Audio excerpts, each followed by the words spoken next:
Hello. Hello, I'm Allie, And I'm Andre. and this is the Love is Blind podcast. Not bad for being rusty, huh? Not bad for not having done this for a month and a half. Too long. For those of you fans, we left off saying that we were going to do Love is Blind Brazil Season 3. And that's still in the cards, but first, to pick up on the zeitgeist, we decided to do... Love is Blind UK. That's right. Yeah. And for also you longer term listeners, you may have noticed we've been lamenting a lot about the amount of Love is Blind out there, being like, how are we going to do this? So we have a radical new format for this one. We're going to test this out. We'll see how it goes. Andre's not committed. Andre's not sure if he's a yes at the altar yet. I'm not committed. No. Yeah. I'm hopeful, but ultimately we'll see. My worry is that I'm not going to be able to remember anything. But the idea here is that we have watched all of Love is Blind UK up to the point of what has been released today, which is August 24th. Right. Therefore, everything up to, but not including the reunion. Yeah, so we've watched the weddings. We've watched the weddings. And the plan is, I have faith in this structure. Look, at least for these, for a Love is Blind UK, maybe a Love is Blind Mexico or I think Mexico. We'll do maybe in this style. And we may also obviously release a separate episode for the reunion.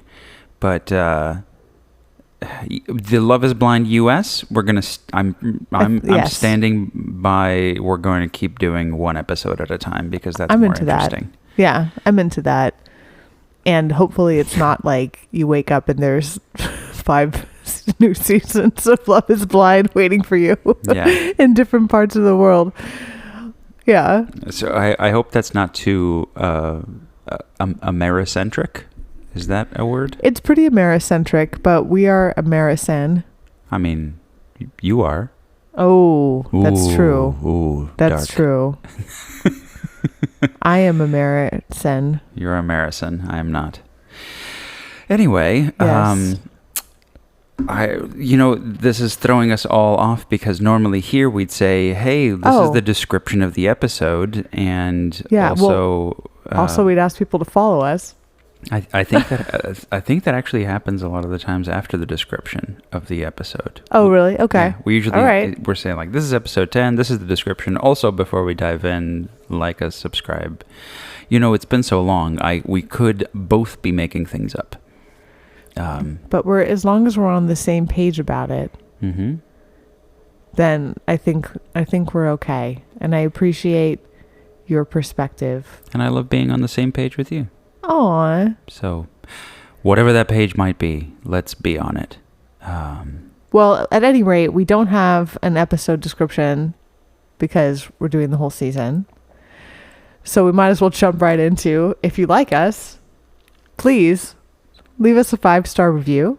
On iTunes, in particular, on Apple Podcasts, as it's now called. iTunes is that. And I just dated myself. And did iTunes become Apple Podcast? No, I don't believe so. Oh. Yeah, but podcast is a separate app. iTunes, I don't believe, is a thing unless you're on a Windows device. Oh, man. Okay, it's Apple Music, right? Apple Music, exactly. All right. Yeah. Well, y'all know I listen to Spotify. I'm a Spotify listener. On Spotify. Where we're also available. Yeah, you can give us a star rating there and also leave episode comments, which are always fun to look at. Mm-hmm. Just promote us wherever. Next time you're in the UK. If you're in line at a grocery store and you spark up a conversation with the person behind you, you can say, that... hey, have you seen that Love is Blind UK? I have. Oh, right. But I've been wondering who to talk about it with. It's quite fun. I listen to a podcast. It's called the Love is Blind podcast, very appropriately. Oh, Tell me more. Well, the lass and the chap who run it are quite nice, and they do talk about it in a very compassionate way. Oh, well, I will go to my flat and listen to that straight away. After I finish buying these puddings that are desserts. Great. Pudding is my favourite. So could we go like that? Yeah. It could go like that, or any of the millions of variations that could be, as long as it ends with somebody listening. I hope we didn't just alienate Everybody. Well, if you're not alienated yet, stay tuned. So I guess we'll be approaching this by talking about the people who by couple, the folks who were in the weddings, and then obviously there will be some folks we'll need to talk about outside of the weddings. But yeah, we'll just kind of go by couple and then kind of rewind a little bit in time and try to remember what we can about them from the episodes that preceded. I'm less worried about this than Andre is. I'm very worried about this. Yeah. Because we begin with Sabrina and Steven. Sabrina, our Irish lass, and Steven, our CrossFit dude. Is he Birmingham? No. I think he lives in London at least now. But she Right. lives in Belfast. I wanted to say he was on some neighborhood outside of London. Maybe. Small township. Could be. Yeah, I could see that for him. So Sabrina and Steven ended up together. Initially, I think Sabrina had one other person that she was maybe interested in. Possibly. I think very briefly. But it was her and Steven from the front. So Andre was wondering at the weddings if they were going to say yes or no. And I made the point, and I feel like listeners, y'all can witness me on this. And if you agree with my take on this, please message.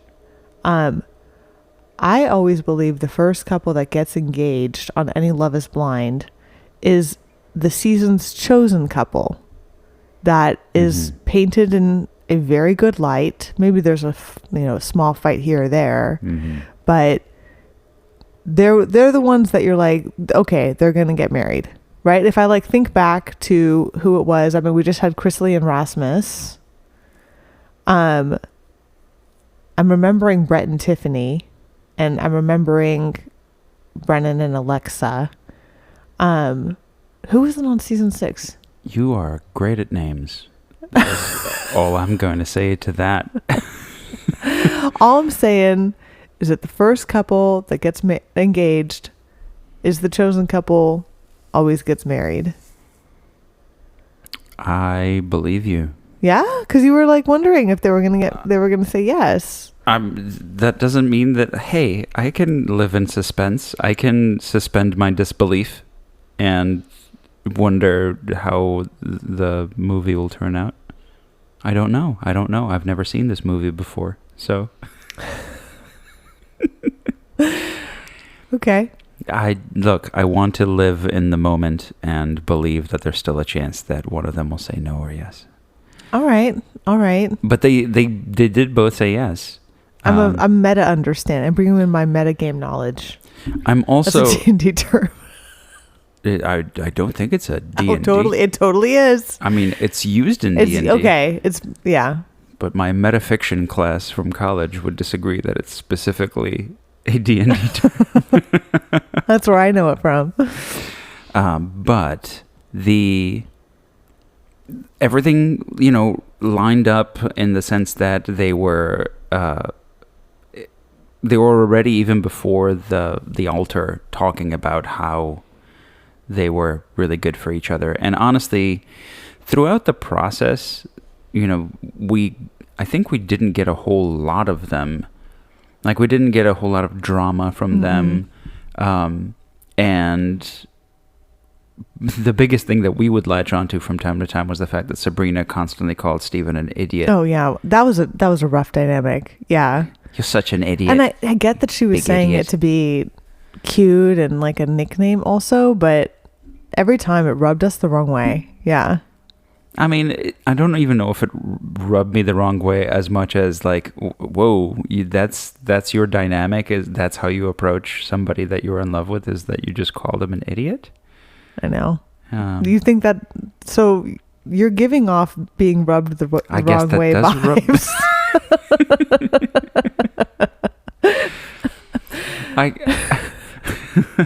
I guess. Sure. Well, yeah. Okay. I was rubbed the wrong way. Yeah. I guess ultimately what I meant was that I wasn't that. I was surprised by it, but ultimately not. I was like, okay, if that's your thing, that's your thing. He doesn't seem to mind, so cool.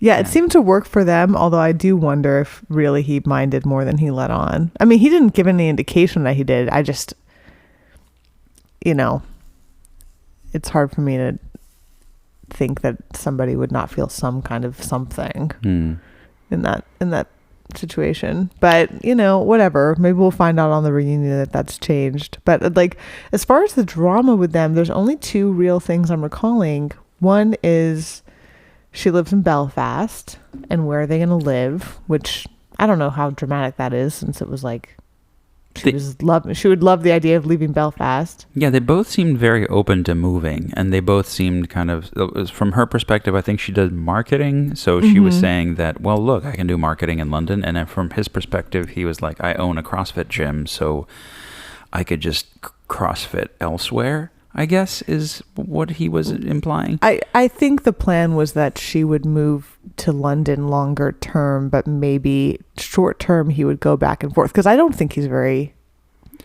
portable. Yeah, I mean, after the wedding, I think they were saying it'll be like a couple of years in London, and then eventually move to Belfast. Okay. I think he was open to Belfast, but just not right away. Not right away. Yeah. Maybe that changed in conversations we weren't privy to.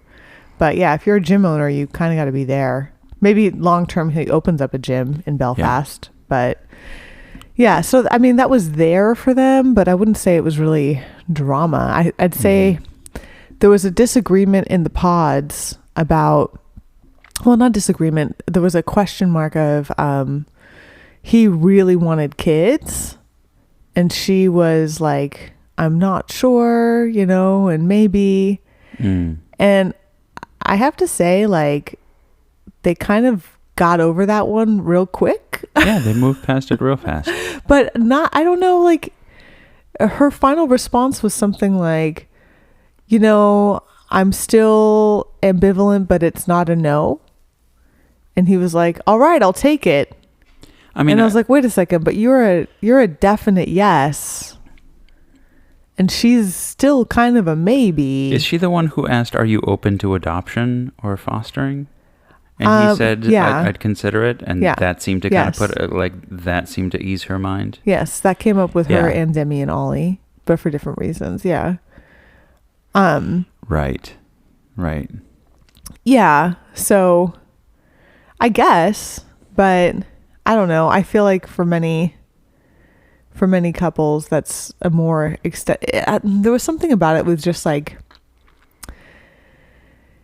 you're just so enamored of a person that things that maybe you should be spending more time on that feel good enough, you're like, all right, I'll take it, and I don't know if that will actually be an issue for them down the line. Because it sounds like he's ready to get going like yesterday. And she's like, whoa.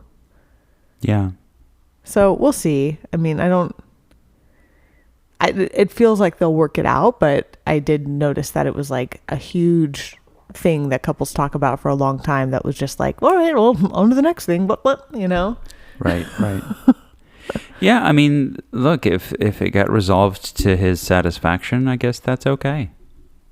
As long as they feel like they're at a point where they can move past that conversation, I guess it's all good. Yeah. Although, yeah, I can see how that might be something that he is just saying yes to now, and it's going to be a problem later. We'll see. Yeah. I guess we'll find out in the reunion, although that's only probably, 9 months Yeah, later I or a think this year would be later. longer term. That would be an issue. Yeah. But yeah, I mean, they were a cute couple overall. I liked them as a couple. I liked his whole Speedo thing. The budgie smugglers? Yeah. Boy, was he a real idiot in those budgie smugglers. Such an idiot. I have to say, I appreciated that the budgie smugglers were labeled as budgie smugglers on the Yes, yeah. butt. I was like, I guess that's like a little bit like, Juicy shorts or something, it's a brand. Yeah. I found it Juicy particularly funny. But in terms of like their dynamic with other people, was there anything that were, for the most part, I think they were just fine. They're our chosen couple, They're our, okay, we see it for you. Yeah, y'all should be married. Do it. He shared in the pods that he had that ex that he'd had for 8 years, and she ended up having a potentially terminal illness that it seems like she recovered from, but she broke up with him during that process, and he had thought he would marry her at one point. Yeah, that sounds rough. And she made allusions for her to an and ex, for him. to an ex that had hurt her. I don't remember either she didn't share as much, or I don't remember as much of the details on that, but yeah. I wonder, I can see why he'd feel the need to bring that up, because it's a huge part of his story. I wonder what the impact of that is on him now, Do you think it would push him to rush into a commitment sooner? I don't know. Maybe, especially since he wants kids so much, and was in his 30s, right? I wonder if it would impact her also to feel like, well, you wanted to marry somebody else, So again, nothing with them was like, oh, this is a red flag. Again, they're the chosen couple, but there were throughout these like kind of question marks of like, oh, I wonder how that will play out in their dynamic long term. Right. Yeah. But I like them as a couple. Yeah, and there's a good chance that they'll still be together at the reunion from my perspective. Yeah. Yeah, I think so too. I think they'll be together at the reunion. So our next couple, and I think we're doing this in the order of the weddings, is Maria and Tom. Andre, the floor is yours. Maria and Tom. Tom and Maria. Who wants a girl? Tom is on a little bit older. I think he was 38. And she's 30. Yeah. I can't believe I pulled that number out. I don't know where that came from. Have confidence, Andre. You're doing great. And he speaks with the bottom of his mouth more, is a thing I noted. I don't... As opposed to he's a 38-year-old man who's got a bottom mouth that moves, and he's got hair and skin. I mean, there was something about his voice and the way he spoke that was very alluring. I will say that's what I'll give. I'll give that to Tom. I don't know what you sound like. Somebody who's like trying to describe like someone who maybe committed a crime to like police sketch artist. He was 38. His mouth moved at the bottom, and he was quite alluring. There was an alert to his voice. It's like a graveling. He smelled vaguely of wildflowers. It reminded me of Andy Serkis when he's not doing Gollum. Just that's. I do know. It's so specific, y'all. I do know. Yeah. But overall, you all know him too from the opening scenes of Return of the King. Yeah. I didn't know. Well, he's also doing that voice there. So. Yeah, but he's not in Gollum gear. Right. He's Schmeagol. Anyway. Yeah. So I thought it was funny so I wear red lipstick a lot. Oh, right. And Maria wore red lipstick for the engagement, and he just got covered in it. We almost took a screenshot. You know how Andre posts those screenshots on Instagram?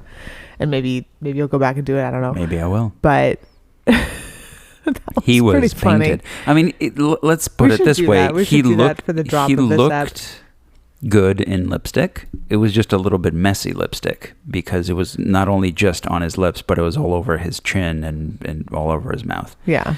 I wouldn't mind a Tom in lipstick. I'll take a Tom in lipstick. But yeah, that was a pretty fun little encounter. Also, Yeah, I mean, just a cute little thing. she was laying it on heavy. That lipstick, Uh-huh. she was laying that lipstick on heavy before she went out. It's worth noting that in the pods, he had another connection with Tasha, With Tosh, yeah. and And called it off because he didn't feel a sexual attraction to her. Chemistry, yeah. was it the sexual attraction? Mhm. Okay. Yeah. But yeah, that was a little bit of a difficult breakup. I have the feeling that it happened kind of at the point where they were getting fairly close, but he didn't want to allow it to get too close. It's tough. I wish there was a day counter. Anytime we're watching I the pods, know. I always wish they were like, this is day 6 What or day this was is day it on? 7. Yeah. Because there's certainly been, when we get to Sam eventually, Oh. where we're like, did that just happen the day after that? Anyway. So, Tom and Maria, overall, cute in the pods, as everyone who ends up, well, not everybody, but most of the people who end up getting engaged, you're like, oh, they're cute in the pods. And then they got out of the pods and it got maybe a little bit less cute as they started encountering sort of differences in opinions and in the way they sort of approached the world. Maybe they viewed the world, which in this case involved Maria being a little bit more, I don't know, should I say old school, that men pay for everything when you're courting, and that I mean, I guess that's not necessarily, that's about the end of the old school part. But she also had the vibe that, you know, he was being very judgmental about her job and her career choice, which surprised me as having not really come up very much while they were in the pods. That in particular would have seemed like a thing that they would have talked about when they were still in the pods. I think they talked about her career choice in the pods, or her career in the pods. I don't think they talked about the fact that he'd had judgment about it until after. Yeah. But yeah, he seemed to sort of give the vibe off that, well, look, I want to have a great life, and if you want to have a great life, that's not the career choice that you would make for a great life, which is, yeah, that's pretty judgmental. Very Darcy vibes. Yeah. Yeah. Okay. I've been watching the BBC Pride and Prejudice again for probably the 80th time. That BBC Pride and Prejudice, Colin Firth. It's all UK all the time. In Allie's mind. Yes. And yeah. I do think that this was something that when it first came up, the sort of like, you're judging me for my career choice. I think that was like a much bigger deal than we kept hearing about, because the thing that we then kept hearing Tom bring back was like, oh, she wanted me to pay for everything, and that was kind of like the cited reason for why they both said no at the altar. By the way, important to flag this, and you know, I'm going off of a post I saw online from somebody who was supposedly at the wedding of Maria and Tom, and said that that everybody at the reception was aware that it was a mutual no, first of all. Okay. And that they did essentially a take where they both said no, and that then Netflix asked them to do it again. Yeah, and so there was a take where she seemed surprised, or that the cut was in such a way that she seemed more surprised by the situation than she actually was. Okay. And not to say that we're being so toyed with. And not to say that there weren't real feelings there that were hurt, or not, or, yeah, just like, it's the disappointment of maybe kind of a relationship not working in front of your entire family and people who know you. But it is important to remember at all times when talking about Love is Blind that this is a heavily edited show, that they have I think they probably have a script for, maybe not like in the words, but the arcs that they want people to follow. So it's like, yeah, we're talking about these people, but we're talking about the Netflix character of these people, right? Right. I mean, that's so true, even in the fact that we know, and for those of you who aren't aware of this, that there were 5 other couples who got engaged in the pods outside of the 6 that we saw. So first of all, impressive. Yeah, 6 is wow. That 11 couples got engaged out of 18. Is it 18 to start? I think something like that. Yeah. So that we run the podcast, but we don't know the specifics. How many people are in? What is this show about? Andre, do your sketch artist description again. What's the show about? Oh, okay. Lower lip moves. People, dark, talk.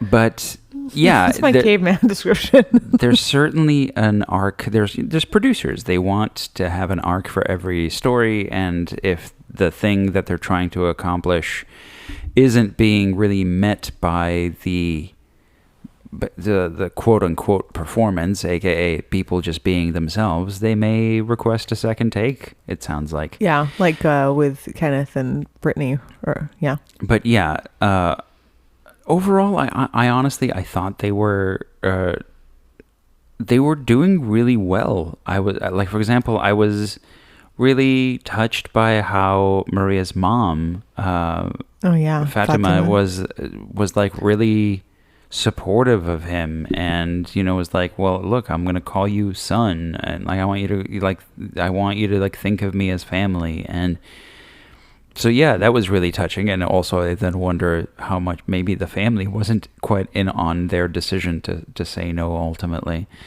Maybe.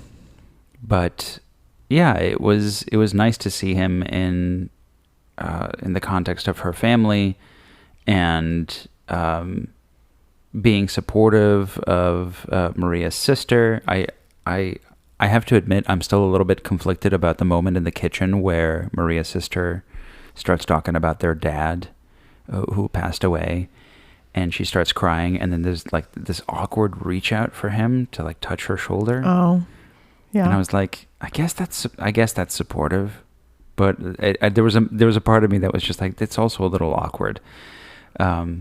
But props to him for trying to support somebody through a tough time, as opposed to being like, I don't know what to do or say. He was supportive. So I had thoughts on this couple. Okay. I didn't really see them as a couple kind of making sense throughout. I think they did better than I had thought they would. But I saw this couple and I was like, oh, these two are not going to work out. They just seemed so different. There's the age difference, of course. Famously a thing that you're against. I'm kidding. It's not true. I'm kidding.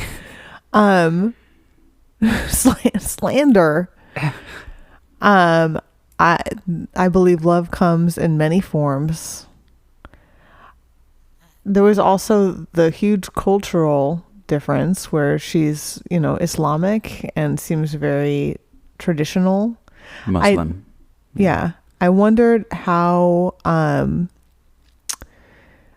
much of this was my cynical thought, like her wanting him to pay for everything was really like from that. I'm sure a big part of it was from that traditional background.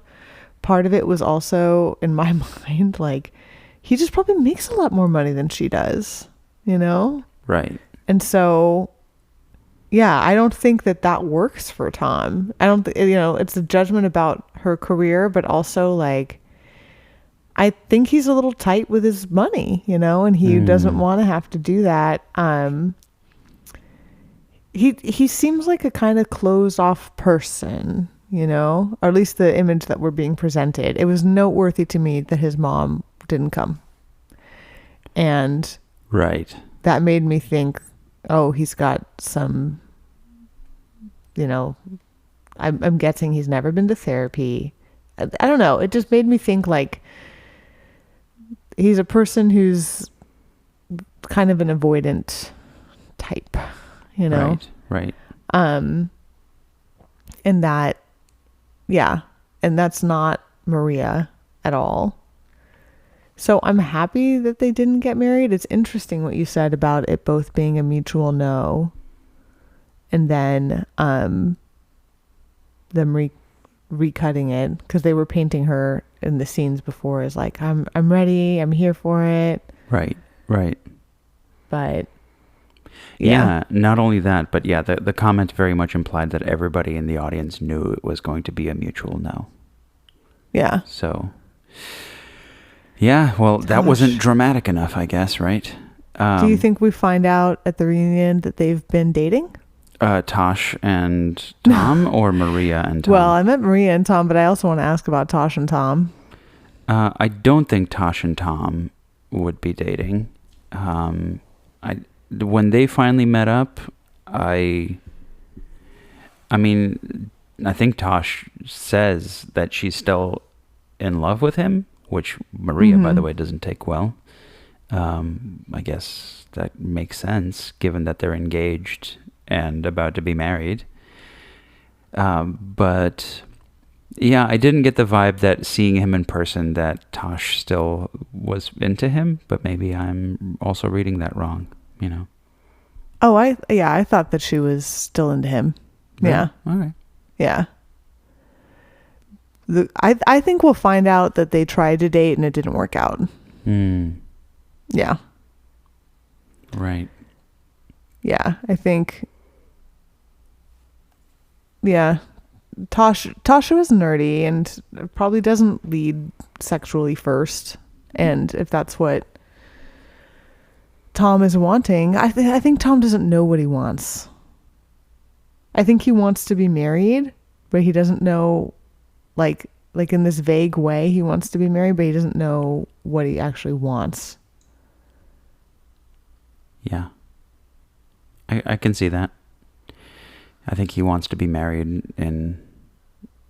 hypothetically, because it's something that he's supposed to have done at this point in his life, maybe. Mm-hmm. Right. So, go figure yourself out. Go to therapy. I'm sure he won't, but maybe. I don't know what the vibe is on that over in the UK. Therapy? Mm-hmm. Probably fine. We're completely uninformed on this. Having studied psychology in the UK for a semester, I maybe should know a bit more about that, but I don't. So, yeah, I guess I won't give any more opinion than that. Shall we move on to Demi and Ollie? Demi and Ollie. What a sad couple to not get married. And also, I was like, yeah, you guys shouldn't get married. Yeah. Yeah. I mean, first of all, we had in the pods, there was an Ollie Cat connection. Yes. For a while, there was like this interweb of a few different couples where there, I was wondering at what point one of the couples was going to have to kind of like start breaking the web up, and it was going to start forcing decisions in the other direction. I guess we got to talk about the controversial Cat broke up with Ollie. Don't get it twisted, buddy. Right. And I mean, she does break up with him almost preemptively because she knows that he's going to break up. He's about to break up with her. Yeah. So I get what's happening there. like he had probably walked in there wanting to break up, and then Kat is like, I'm gonna do it for you. I'm just gonna do it. And then he's like, okay. And then he walks out and he's like, well, we broke it off, or like I ended things, where in fact Kat had done it. Yes, I see that. I also am recalling like there's other times when Ollie conveniently forgets whatever version of the truth doesn't paint him in the best light. So I think there is that to him as well. He's like a little bit living in fantasy land. So if it had just been that one thing, yeah, sure. I also think it was a little more intentional that he spun it in his favor. But I agree with you that she broke up with him because she knew he was going to break up with her. Right. Yeah. Do you think they would have been a better couple? What was that noise? I don't know. Can we double click on that noise, Andre? What do you think that noise is trying to convey? That noise was... I don't think so. But there's a part of me that I think they might have been even more volatile, because there's a not to say that like either one of them is particularly volatile, although they were, you know, amongst the couples, the ones who like whose emotions kind of rose to the highest level at some point during this experiment. And it makes me wonder whether if they had been together, that would have actually crescendoed into something, you know, loud and not nice. And part of that comes down to each one of their insecurities, right? Like the way Ollie, I think he isolates himself because of maybe his neurodiversity with ADD, and the way he ADHD, correct. And then the way he felt kind of like he was being targeted. To be fair, he kind of was being, like Jasmine was being real, like needling him during that gathering, during the honeymoons. But between that and then like Kat's... which, by the way, sure made a lot more sense when we met her mom. Oh, yeah. I was like, oh, that's where you learned that. Yeah, right. I hadn't even put that together. But yes, you're totally right. That once you meet the mom, Jasmine's sort of interrogation / pressuring Ollie to she was just like, you need to show her that you love her. And he's like, I already have. What is going on? But yeah, I do wonder how that would have turned out differently. And I think maybe it would have been worse. Because, look, Demi and Ollie, for all the fact that they said no at the end, I think they were fine together. Yeah. And also, of all of the couples that I've ever seen say no, it's the one couple that, like, when they said, look, we're just not ready, but we're just going to keep going. It's the one couple that I was like, I kind of believe that. Yeah. I kind of believe that you guys are probably going to keep trying with this. Do you think they'll be together at the reunion? Ooh. I kind of hope they are. I don't know if they are, but I reserve a little bit of hope because I do like them as a unit. I do think that there was an aspect of Demi's insecurity that Ollie seemed to like completely help. And then Ollie's sort of feeling sometimes that he wanted just to kind of isolate himself, that Demi was helping to kind of bring out, you know? Bring out in the sense that, like, you know, he wanted to kind of isolate himself because he maybe felt like a little bit targeted by other folks, and then Demi would kind of be like... Plus also rejection, sensitivity, dysphoria. Yeah, that. ADHD thing. But also he was being targeted, yeah. Yeah, and I do think that, like, Demi was just helping him be a good version of himself. So I think that they were, the thing that I was maybe seeing more or less of throughout the show was that they seemed to be bettering each other. Yeah. Yeah. And that's nice when you get to see that, when you like get to see support, and that the existence of the couple is making the individuals a little bit better. That they seem to be more comfortable in their own skin. Yeah. And it seemed to be true of both of them.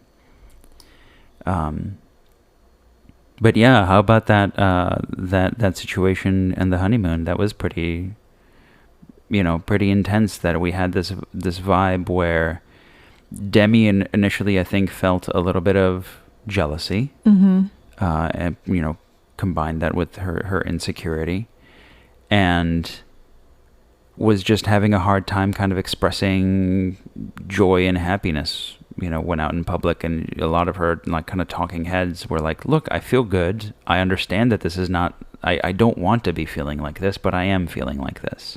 Mm-hmm.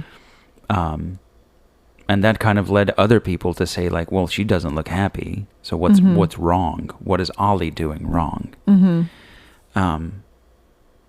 And I think, yeah, ultimately their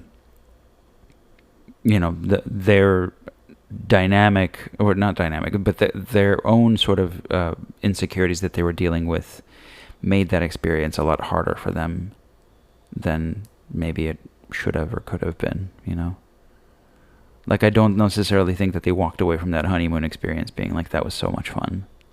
They probably were kind of ready to move on from it, in fact. Mm-hmm.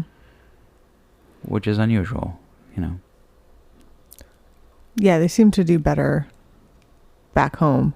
Right. Yeah. So I agree that I don't think he and Kat would have worked out. I think he and Kat would have. I see their similarity. They're both. I think they both have this like avoidant escapist tendency and like to live in the fantasy, and they would have really connected there and had this playful funness, but not been able to engage on a deeper, like that more solid foundational level, sort of like Stacey Izzy, I'm thinking, right, from season 5. But I don't think they would have gotten engaged. I think, if he's going out clubbing all the time and Catherine's got that abandonment fear, then I think that would have been their version of I cheated once, Yeah. And I mean, obviously this is going to come up later, but man, Kat, I believe, is the one who says, I've been cheated on in every relationship. Yeah. Which is wild. Yeah. Which I don't want to take away from how painful that is, and I don't want to necessarily assume that's something that she's doing, but also you are the least common denominator in your relationships. If she can, I think she can have a very unforgiving quality to her, and when she feels hurt and triggered. Right. We saw that play out with her and Freddie, and I think that would have played out with her, and it's like a disorganized attachment style. Right. At the same time, I would very much hesitate to say that she's somehow... I know. I don't want to sound like I'm blaming the victim. I do not want to sound like that. I just... we'll get to Catherine when we get to Catherine more. But okay. I think there's a lot that she could process for herself, Mm-hmm. And I wonder how that impacts her relationships. So Demi and Ollie, I was, I agree they shouldn't have gotten married. I agree with a lot of your take on it. I think we'll find out they're not together at the reunion, but that they tried to date. But yeah, I saw at least her bringing out the best version of him. Whether I saw the reverse, I'm not totally sure on yet. I mean, he definitely made her feel sexy. Yeah. So I liked that a lot. Yeah. And so I think that was probably very healing for her. And he also was very supportive of her having endometriosis Right. and the possible infertility that would lead to. And because he has that fantasy version, I found myself wondering, has he really thought about that when he's fine with it? You know, there was like a lot of it, like, I'm on this fun adventure, I'm getting married. And then when it was like, whoa, my gosh, I'm getting married, it was, you know, so there's a moment for him when he like taps back in, when he realizes that something that is happening is actually happening. And I think he just gets overwhelmed. Mm-hmm. And that would be very tough, I think, to deal with. I do think part of that's probably ADHD. I don't know if completely, I don't want to say everybody's ADHD has that component, but that like sense of being in the present in the present moment. I wonder if that's connected, you know? Right. Yeah. It is noteworthy too that, I mean, he might not have been, like, speaking of kind of not considering things, he didn't introduce her to his family until the wedding day. Yeah, I wondered about that. Like, why not? Yeah. Her fam seems cool. I liked her dad. Her friends seem cool. Yeah. I liked her dad a lot because his eyes always like seemed half shut. He looked half kind of open. Yes, there we go. But he looked adorable, and I liked him a lot. And I want to say, sorry to cut you off. I'm just feeling a little unresolved from my comments about ADHD. I don't want to paint this as like I don't want to bring shame to that. I find very, very many wonderful things about ADHD, and I think his empathy and his supportiveness and his funness probably is also connected to this. Mm-hmm. But I did see it showing up in these ways too that I thought might be challenging in a relationship. Yeah. It is also noteworthy around that line that when they gave each other their sort of little vows, as it were, the things that they were mostly saying was like, you're really fun, and I have a lot of like, you're very humorous. Like, you're funny and humorous and fun, and that was like, that seemed to be the thing that they had most in common. So maybe that's the sign that maybe, not to say that you shouldn't have fun with the person that you love or find them funny, but if that's like the one thing that you can really think of. And it seemed to be like, what I really loved about you in the pods was that you were funny. And then there wasn't that. That's the first. You and I met doing improv, so sure. Don't hate, but yeah. But there's more. There's got to be legs. There's got to be more to it, right? Yeah. I wonder if we'll find out that they're friends. Yeah. But I think I hope they're friends long term. I think if we found out on the reunion that they were friends, it'd be too soon for them to be true friends. It'd be like a Nancy Bartise friendship, you know? And not like, they need a little bit of time to not be together, and then I could see them being good friends. But speaking of interrogation, our next couple is Jasmine and Bobby. Jasmine and Bobby. Jasmine is a kind of a throuple between Jasmine, Bobby, and Jasmine's mom, Michelle. Right. Because boy, are they enmeshed. Who was Jasmine? Was Jasmine seeing anybody before? Sam. Was okay. Sam was interested in her. Right. Okay. I was trying to remember who Sam got rejected by. Sam was as all in as Sam gets with Jasmine. Yeah. I feel personally that with Jasmine and Bobby, there's sometimes going to be a couple that you get less of in the pods, and I feel like we got less of Jasmine and Bobby in the pods.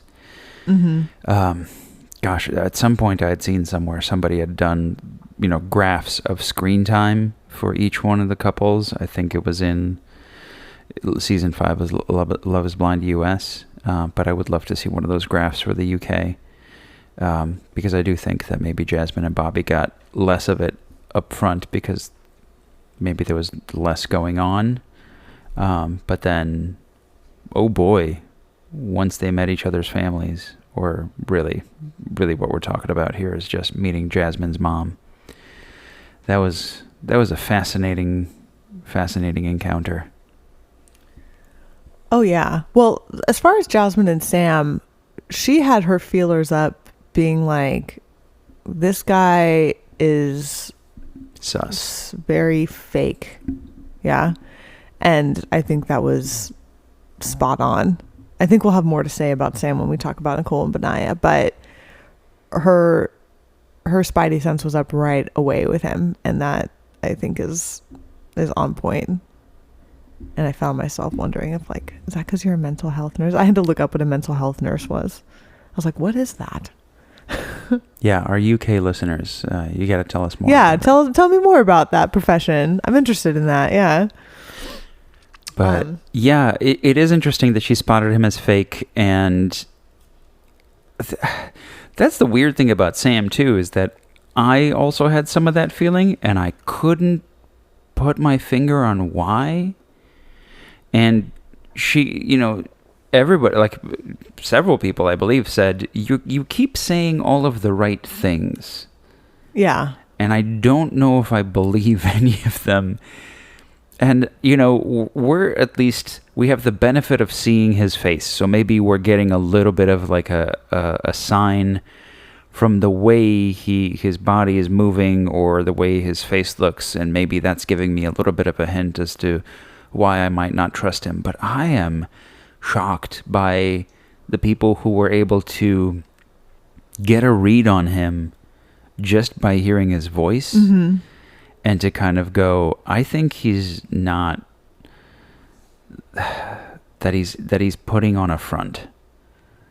And I don't know what, look, that's some good intuition is all I'm going to say. I don't know where it comes from. Well, they also spent hours and hours together, right? Right. At some point, I think you would pick up on, like, if something's off with somebody. Especially, I think Jasmine is, like, inclined towards a little being suspicious. So if she's coming in with that. Yeah. Look, I just from, not to say that like women's intuition is a thing that I believe it or not. I mean, the reason I'm bringing this up is because I, as a young kid, learned that when a woman tells me that this guy is a creep, I should probably believe them. And that was when I was like 13 years old and my family met this guy at a church. And my dad and I were like, he seems cool. And my sister and my mom were like, nope, he is not. And boy, did they turn out to be right. Oh, okay. And but it took a long time to realize that for me to realize that he was a creep, and then to be like, how did you pick up on that so fast? You picked up on that so fast. I have a lot of thoughts on what you're saying. I mean, I'm sure. Look, I'm putting myself out on a limb here by even bringing this up, but I don't have negative thoughts towards what you're saying. But yes, I was just impressed. All I'm gonna say is when Jasmine was like, I don't know why, but I don't believe what you're saying. I was like, I'm okay, yeah. Thank you for confirming what I only had like an inkling of. Yeah, she was spot on with Sam. He has like an inner restlessness that it's like there's this huge inner void in him that he's trying to fill with something or someone. And then that doesn't fill it. So he's got to run off to the next thing that's going to try to fill it. Mm-hmm. And it's like, no, you actually have to look inside at what this void is. But I think he's terrified of doing that. Yeah. I mean, to that very point, the way he often used language that says, "I think you will do this for me." Oh, it was or, always like that. Yeah. I think you could do this for me. You would be my rock. Yeah. You would do this for me, you know? And it was never, I see this in you. Yeah. Mm-hmm. Yeah. I mean, he'll be at the reunion. I'm sure it will be, you know, a big moment. But yeah, I, you know, no one's ever loved me is what he was saying, right? I think that was kind of cool. But as far as Jasmine and Bobby, which amazingly we've been talking this long, we haven't really talked about Jasmine and Bobby. I think they're a cute couple. I like them as a couple. Bobby seems really sweet.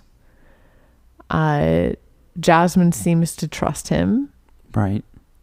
I think we're going to find out they're still together. Yeah, what do you think? Yeah, I didn't really...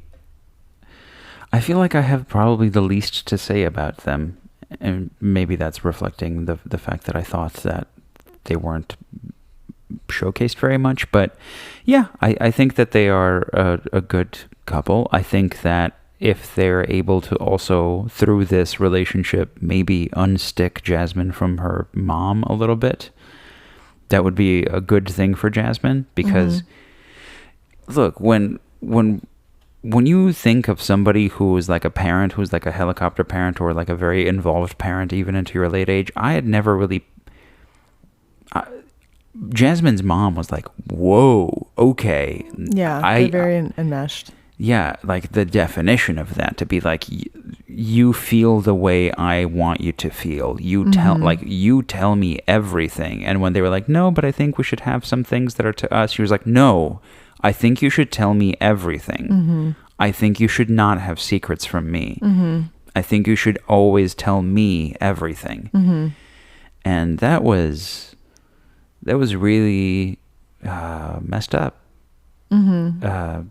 Yeah, she's very controlling, and I'm betting her mom has a lot of trauma in her background. Definitely, and I'm 100%. It has to, like, all of this is coming from her wanting to protect her daughter. I completely get that. Maybe, but yeah. But whoa, yeah. Maybe say more to that. My, it could be that. My more dark take is there's more of that viewing others as an extension of yourself quality that can be characterized, that can come with pretty intense, especially very young trauma.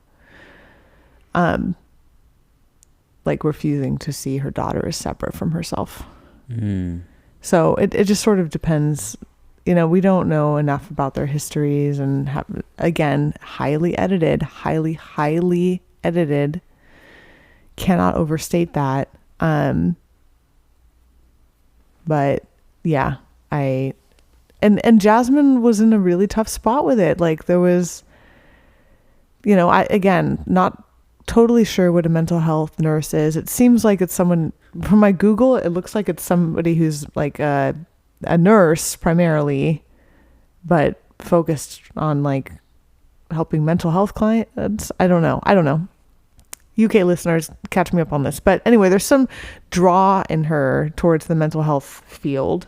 And I wonder if that's coming from her own, like, kind of needing to step away. I mean, she's grown up with that, right? So for her to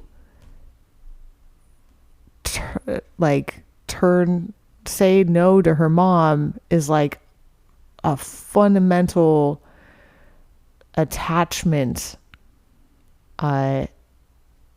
betrayal, what it probably feels like, right? So I think she knows that, but she's still really hooked in, right? And I think that will be really hard in their dynamic, because I think that will really frustrate Bobby, and then Jasmine could get frustrated at him, and then if she you know,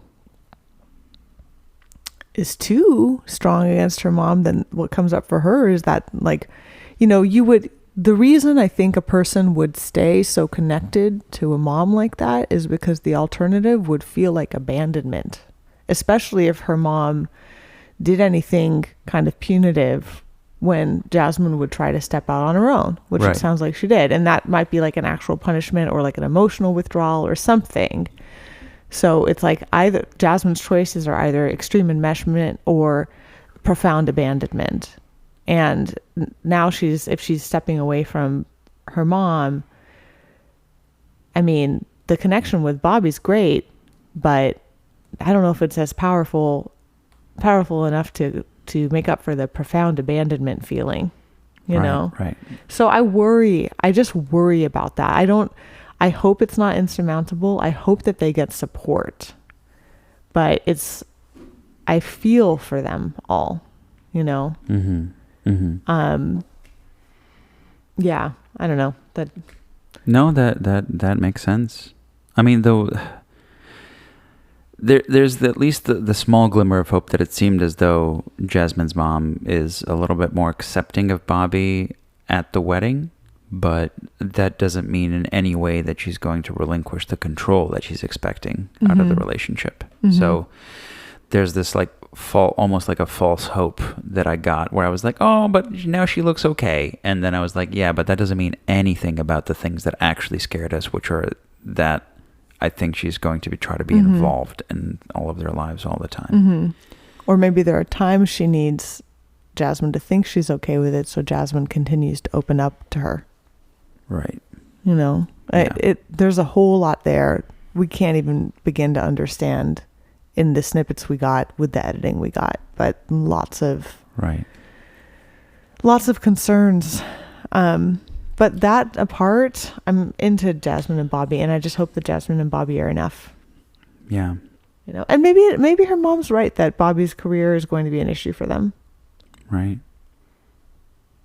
I don't know. Possibly. Well, through the transitive property, let's since the next couple we're going to talk about are Nicole and Benaya, let's talk a little bit about Sam. So Jasmine and Sam had a connection. He described it as his strongest connection in, pretty strong terms, as being like, you are my strongest connection. You're the only person that I can see myself like continuing to date. I believe he used language to that extent. And then Jasmine ultimately ends things. And boy, on the other end of things, he walks out of that room, throws down his golden goblet in the hallway, comes into like the gentleman's quarters and is like laying down on the ground, completely just, beside himself with like grief about this relationship ending. And then in a very, very quick turnaround, he's then, Nicole's my one. Nicole was always my one. This is the one person that I really want to date. And so, whatever happened there, good thing had happened, because Nicole is definitely the one person I want to be with forever. And, we once again get to go to, Sam seems to be saying all of the right things. Because Nicole, for her part, seems to believe everything, right? That she is reading a genuineness in what he's saying. Although she also calls him out at times for being like, you seem to be saying all of the right things. Which again, what a fascinating thing to be like, you're saying all of the right things, but something about it is sketchy. Yeah. And then on the other hand, Nicole is also seeing Benaya, our long-haired. We started kind of making an equivalence between him and Christopher from Love Is Blind Sweden. Yeah. Not only because they're not that similar. They're not that similar. There's just aspects about them that are similar. They have some things in common, not the least of which are long hair, which, you know, that's a very superficial thing to keep them in common. But then there's also the sort of like, Hadn't dated in a while. hadn't dated in a while, were kind of sensitive around the issue, and then also had very, very strong emotion, obviously in different ways and expressed in different ways. Yeah, I was between never the two of them. scared by Benaiah, Yeah. you know. Well, I was a little scared for Benaiah because I was like, he's gonna do something he's gonna like try to start something with Sam, and I don't know if I'm looking between Sam and Benaiah. Who's, Right. I think Benaiah is gonna get hurt. But I saw Nicole and Benaiah, and I was like, these two are great. They seem to have a lot in common. From pretty early on, they seem to have a ton of things that I thought they connected on. And meanwhile, between Nicole and Sam, I obviously didn't see that. And there was also, that was tainted by the fact that I was seeing the Sam and just not trusting him at all. Mm-hmm. Yeah, Nicole's concern the whole time was that, well, at least what she said her concern was that Benaiah had that nomadic lifestyle, and was he really ready for commitment? I mean, what do you think? I think probably he was ready for a change in lifestyle, because ultimately there may have been something about that was just kind of like a little bit of wanderlust and not feeling like connected to anybody. Like, his family lived in Germany, where he would visit from time to time. And I think that not having somebody around that he connected to might have made him want to move all the time. But I think that with somebody there, you know, somebody who he actually likes, I think there's a good chance that he'll want to stick around and stay. I think he was ready for, well, he was also worried, but I think he takes his commitment seriously. It was why he was worried. I don't know if I think he gave up the nomadic lifestyle, but maybe he got her to do that, a little bit of that with him. I mean, yeah, sure. And I'm sure she'd be also into doing a little bit of van lifing, you know, if that's what it came down to. But interesting that she was, like, I think feeling, rejected by Benaiah, and then there's the fervor that restlessness that Sam has, and that like, there's such an urgency and fervor to it that I could see being caught into it. And man, what about that engagement scene, the proposal scene with his, do you trust me? Do you trust me? I told Andre, I was like, he sounds like David Brent from BBC. Do you trust me? Do you trust me? Then it's not about trusting you. It's about whether, you know, and it was just, this is a man who has no center, you know, he has no space in himself that's safe to land. Yeah. Yeah. That proposal was one of the most disingenuous I'd ever seen. That was wild. Yeah. And meanwhile, there was an aspect of Benaiah too that I saw that reminded me a little bit of Jonah from Love is Blind Sweden, which is, I don't know if I'm ready yet to tell you how I feel. I don't know if I've had his name? Johan? Johan, yes. Was it Johan? Johan, yeah. Wasn't it Jonah Hill? I think we called him Jonah Hill, but his name was Johan. I thought it was Jonah. Anyway. Oh, man. Names. Me and names. We're never going to agree. But yeah, like, Benaiah, I think initially was just like, look, I don't think I'm ready to give you the commitment that you're looking for. And then Nicole was like, okay, cool. Well, Sam seems to be there, so I'm going to move in that direction. Which is a thing that I think Benaiah initially immediately sort of regretted, that maybe he hadn't been able to be as open. And he tries, you know, to his credit, he tries in the pods a little bit, and he's like, look, I'm ready to try to make a life with you, but it's too late, you know. And Nicole's like, no, we're just going to be friends. It was sad to hear how distraught he'd been when he went home. Yeah, that sounded really, really sad. And also gave us a really weird insight into the timing of this show in particular. Because I was always under the impression that the 10 days happen and that they immediately then fly out, which was 100% not the case, because there was time for him to go to Germany.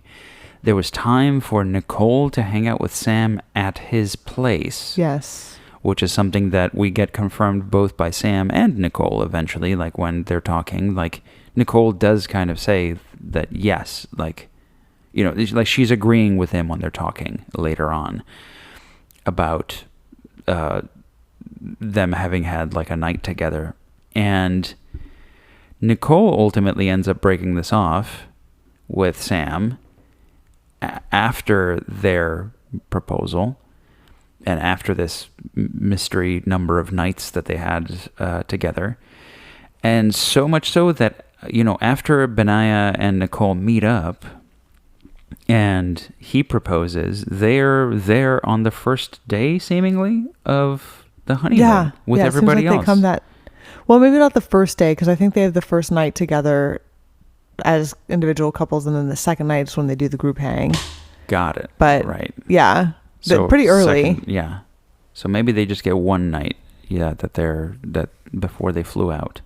Either way, very interesting, and a glimpse into this timing that I had never really been aware of. Same with how we find out that there's apparently some break between when they're all living together and the weddings, because it came up a few times that they were like, I haven't seen him in a few days. I do wonder whether that's specific to the UK, because it always has seemed that, you know, that they have the that they're essentially just kind of walking away from each other and going to their bachelor/bachelorette parties. And I never got the vibe that they're not seeing each other until the wedding day. I never got that from either. That point. But who knows? Again, it's so edited. It's so edited. In fact, I'm pretty sure it has been the case that after the bachelor and bachelorette parties, they still see each other, right? Because we've had drama at the bachelor and bachelorette parties. Yeah. And that then continued at home. Yeah. Right? Mm-hmm. So anyway, this might be specific to the UK, but they seem to not see each other for a while before the wedding. Might be a day or two, I don't know. But do you think we find out that Nicole and Benaya are still together? Yes. I have a feeling they're still together. Okay. My hesitancy has been the fact that Benaya is going to see some aspects of the interaction between Nicole and Sam, and he's going to doubt some things, because when Benaya and Sam kind of talk at that gathering later down the line, and Sam is kind of saying, well, you know, she wanted to sleep with me. Mm-hmm. And Benaya really kind of takes that as like, you're slandering her, like you're making shit up. I'm going to walk away from this. He doesn't really like give it to, like, you know, like he doesn't really believe it. But from the conversation between Nicole and Sam, we get the idea that they did maybe like that might have been something that might have happened. It's unclear, obviously, but you know, when Sam says that to Nicole, she doesn't like deny it and say, no, that isn't what happened. She seems to agree with it and say, yes, I was trying to see if there's a physical attraction there. So I do wonder whether when Benaya sees that, he's going to be like, wait, what? I didn't realize that actually happened, and that he's somehow going to be hurt by it. So that's my one thought. But other than that, I thought that they were a fairly well-compatible couple. I think we're going to find out they're still together. I think I would be surprised if he never asked Nicole about that before the reunion, you know? So Mm-hmm. I imagine they'll have worked through that before that, but I've been surprised. I could be surprised. And you and I talked about this, but I thought his reaction to Sam was, yes, he was wanting to dismiss what Sam was saying as not true, but even more so than that, I felt like his strong reaction was like, why are you sharing these intimate details with me? Right. You know, Right. like just a disgust at Sam. Right. So I thought his anger could be about that, even if he knew that she had gone to his place. Got it. Yeah. You know? Definitely. So we'll see. Here's a thought I have. I think it's like 50-50 odds there's going to be a montage of Sam saying the same stuff to multiple people. Probably. Probably. Yeah. Also, question to you and Answer for you. I'm assuming that that these folks, well, the folks who are, you know, when we're seeing them at the reunion, they seem to always talk about having watched the episodes. Yeah. When, I guess I'm wondering, are they seeing these before they're released to Netflix? Are they seeing this in some other format? How are they? Because ultimately, I don't think that the reunion is then filmed shortly before it's airing on Netflix, right? Well, it might be. You think because they've tried. I remember there was one time after a US season that they tried to do a live reunion, and it was a fiasco because there was the tech didn't work and it was just this blank feed. So I think if they're trying for live, then I think like it's pretty close to when it's aired. So the reunion happens, I mean, not in real time, but in the sense that like it's close to our present time. I think so. And therefore they're also watching the episodes on Netflix along with everybody else, as opposed to what I had been thinking in the past, which is that they get a pre-cut, that they get to see what the episodes look like before they go out. Netflix might give it to them a little bit early too, but I think the reunion is close in time. All right. To the true present. Well, some more hypothesizing on the production of the show. Shall we turn to our last couple? Our last couple.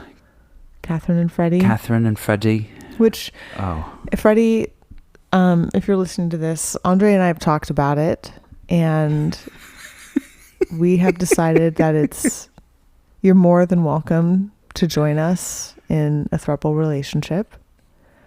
We will make room. We have a king size bed. We could easily fit a third, or you could switch off. Sometimes you could have him. Sometimes you could have me. Okay.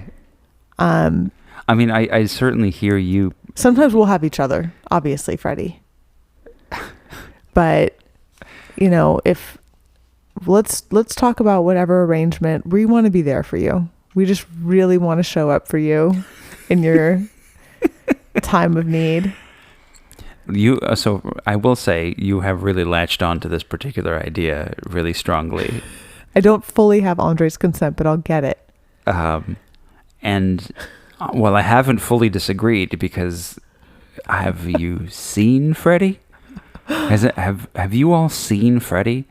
I've seen him. I've heard him. Have you heard his Manchester accent? And the way he just wants to take care of his family members. His little scouse. That's the Manchester one? Is it scouse, or am I thinking of Liverpool? But I really hope that people from the UK are listening and can correct us on stuff if we're getting it wrong. Yeah. But damn, between that accent, his eyes, his perfect teeth, and then of course you get to the honeymoon and he takes off his shirt and you're like, what are you doing? Oh my gosh. And there's one scene where he's in the pods and just wearing like a cut off t-shirt, and it's like, oh my God, you look like a Disney hero. He 100% has a like Disney. An evil one. Like his arm, he's like Gaston. And then look, if you take all of that, right? Take everything we know about him. Take every aspect. Take the fact that he has a family where he is supporting a brother with special needs and is incredibly loving towards his family. Take all of that, and then you're like, yes, but he probably does a shitty job, right? and he's probably like I don't know, he's Right. like works in marketing or sales or something, right? No, he's a funeral director. What? I know. What? I know. I mean, yeah, okay, he cheated on somebody in the past, and I don't want to condone that. But also, I'd say, Freddie, if you need, we can talk about ethical non-monogamy. Anything it takes for us to show up for you, we are here for it. Andre TBD, but it will. Something's telling me if you slide in his DMs, he's not going to say no, you know? Say hi to us, Freddie, is all I'm saying. Is all we're saying. Anyway, so Freddie and Kat. Which I guess is, they don't get married. They don't get married, so there's that. Maybe we should have said that before. He seems to have this strong implication of like, look, it's not over. It's not over. I can't do it. I can't do his accent. He just needs more time. He needs more time, and attributes it to her being bougie. Yeah. And extra and wanting to go out a lot. As opposed to, you are mean to me. Right. You don't seem to like my basic personality. Yeah. And all of that too, combined with the way so the thing that threw me off was the way he behaved on the wedding day. The letter, the earrings. I know. I thought that was kind of cruel. That was a little bit cruel, but also maybe it was him trying to be like, look, I'm going to say no, but also I don't want you to think that that I don't love you. But there was so much implication that he was going to say yes. Yes. Based on all of those things. I think Sorry, I just hit my microphone. Most people would have interpreted that as like, because it was something like, we're gonna do this, or you know, it was like something that was suggesting he was a yes. Yeah. And then to be a no was, I wasn't surprised. I thought he was going to say no. And then when I saw the letter and earrings, I was like, oh no, he's going to say yes. He's going to say yes, yeah. And then he didn't. Yeah. And yeah. Well, Kat just 100% did not take that well. He tried to hug her on the altar, and she told him, don't hug me. I think she was in shock, and I think she was triggered. Yeah. Yeah. But yeah, I mean, again, me with my social media news, I have been informed that according to the people of Jersey, where she's from, that she is currently seeing Sam.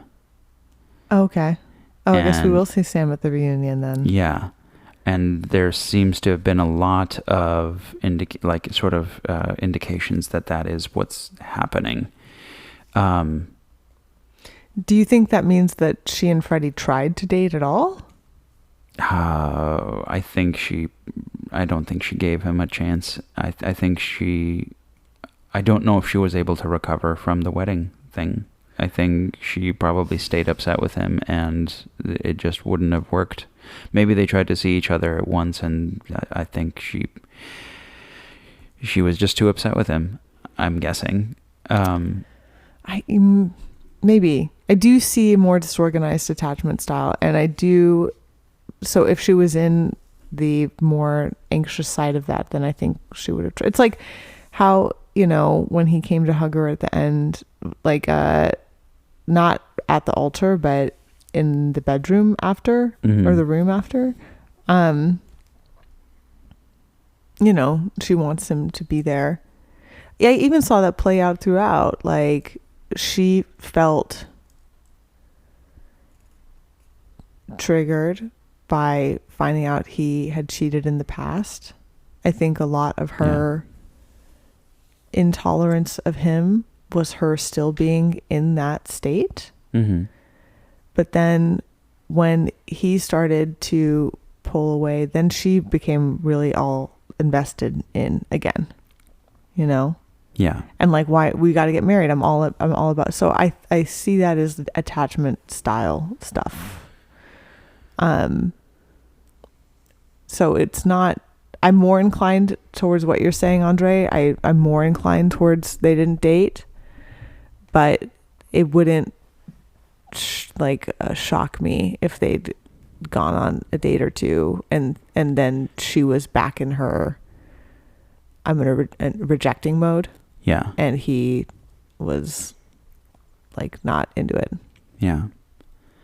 I mean, the sad thing is that when they first got together, right? So from the pods and to the moment where they first met, I was like, oh my God, they're like a perfect match. Like there was an aspect of me that I was like, I think they're good. I think they're the ones. Right. Yeah. In the pods, it was like, oh, you're a chosen couple. Yeah. Everything from the fact that, you know, he was like, you work out twice a day, you go to the gym twice a day, which by the way... She works with people with Down syndrome. Yeah. Also, I think the thing where she works out twice a day was, I don't know, because later on they were on the honeymoon and he was working out and she's like, you're working out again? And I was like, well, isn't that a thing that you guys connected on? Like, clearly that's something that's important to him. Look at him. Which that would be tough, I think. I do think that Freddie likes his very like kind of quiet life, you know. He's got his family he's tight with. And Freddie, please mute this section, okay? Because I still want you in the throuple, all right? I'll tell you we can come back. You know, he's like on the straight and narrow. He just got a different vision for his life, you know. It's like he works out, he toes the line, he's a good boy, he does the good job, he's close with his family, you know. He wants somebody who's just like good and kind of squeaky clean like that. And I don't think that's Catherine, and that's not a knock against Catherine. If anything, that's sort of like a, wow, really, Freddie? You know, like I could see that being kind of tough to take in a relationship, like get a pimple or something, you know, like have something happen. All right, Freddie, you can unmute now. Okay. Well, so I can't. Okay, wait, no, Freddie, mute again. Can't react to that. Freddie, please mute again. There's nothing wrong with him being a perfect person. Okay. Well, first of all, I'm sure that we'll find out as we find out about everybody on the show that they're not, that ultimately they have flaws and that they, like everybody else in the world, is not a perfect person, but they may be edited to be that person, or they are maybe, trying their best in front of cameras to come across as that person. I think his sense of morality and what's right could be kind of tough to take. Right. Yeah. Yeah. Well, yeah. I would have loved shopping with Freddie. But it looks like Kat doesn't. Here's an interesting other tidbit. Well, either she doesn't for real, or she's still upset about the cheating thing. I think she was probably still upset about the cheating thing. Yeah, I think she was totally frozen throughout that whole thing. It was that he cheated once 7 years ago, right? Which props to him for being honest. Obviously, not props to him for having done it. But yeah, she takes that news very as a sort of indictment of his personality, period, and is then questioning everything about him and his sincerity about everything. And between the fact that she later says that she's been cheated on in every relationship, and also that she has this trauma that she's carrying on about being adopted,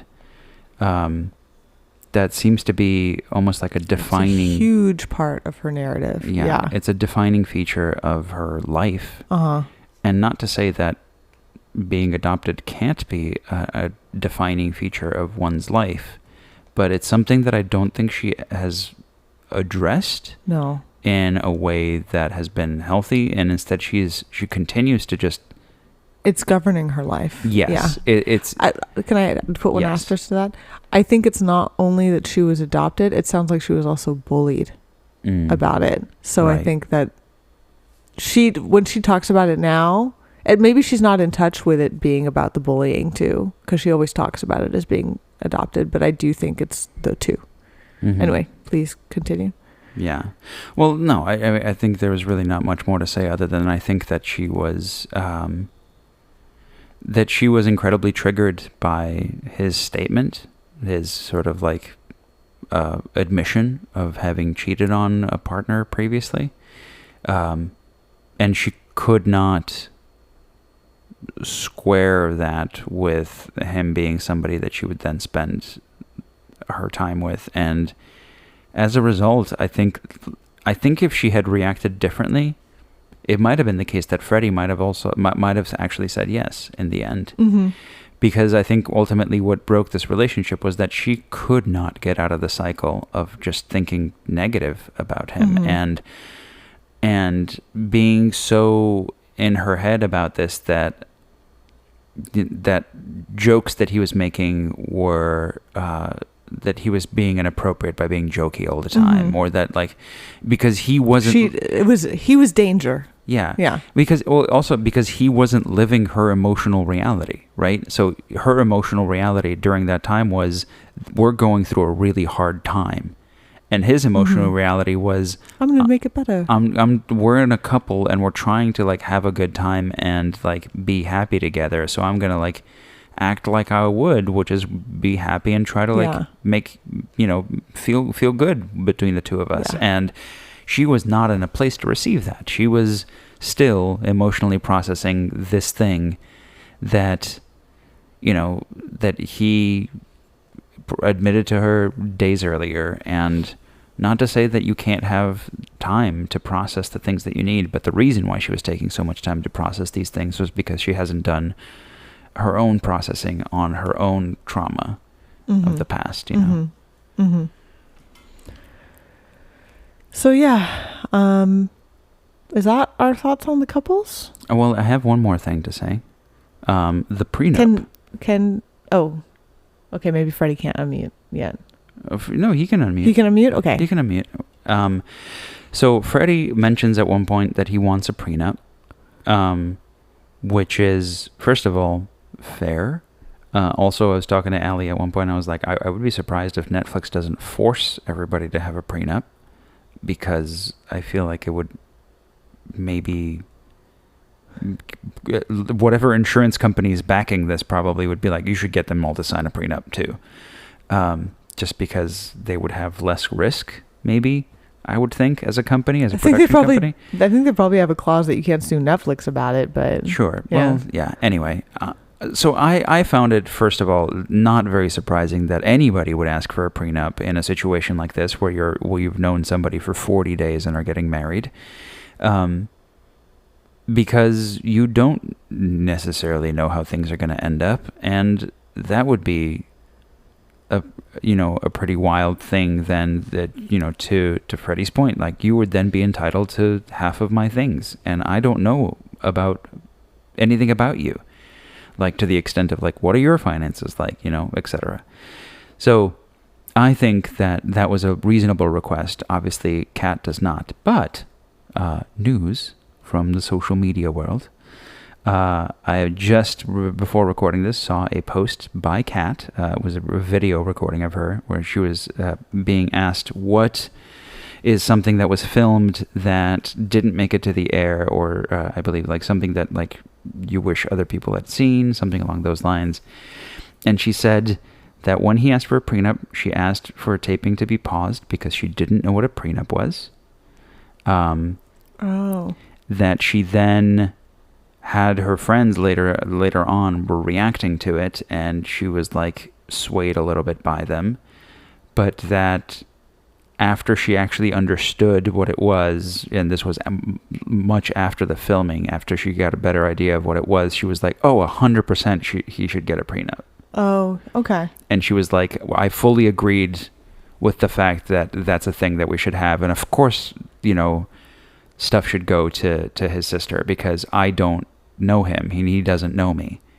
So yeah, I 100% agreed with the idea of a prenup, but they never showed that. I see. Well, again, we're, because it was very much depicted as her being appalled, but maybe it was her trying to understand. I think in the moment she didn't understand what it was, and even when it had been explained to her in the moment, maybe she was like, what do you mean? Like, but I think that over time, it was explained to her a little bit better, and she understood what it was. And like, yeah, she was bummed that wasn't shown in the final cut.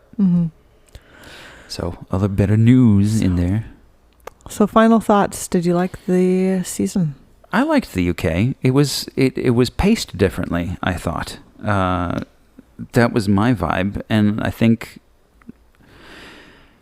it's interesting how there seem to be different kinds of dynamics that happen in this show than in US, Brazil, or Sweden, which is to be expected. Different cultures, different expectations. But yeah, I liked it. I'm always curious how many people have been to therapy in whatever show.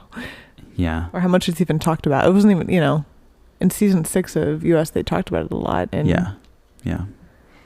not so in the UK at all. Not in the UK. Or in Sweden. Yeah, you're right.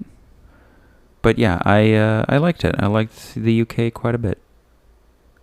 Yeah. I was into it. If nothing else, I like the accents. I love listening to a British accent. If every bit of TV I watched could just be in a British accent, I would be happier.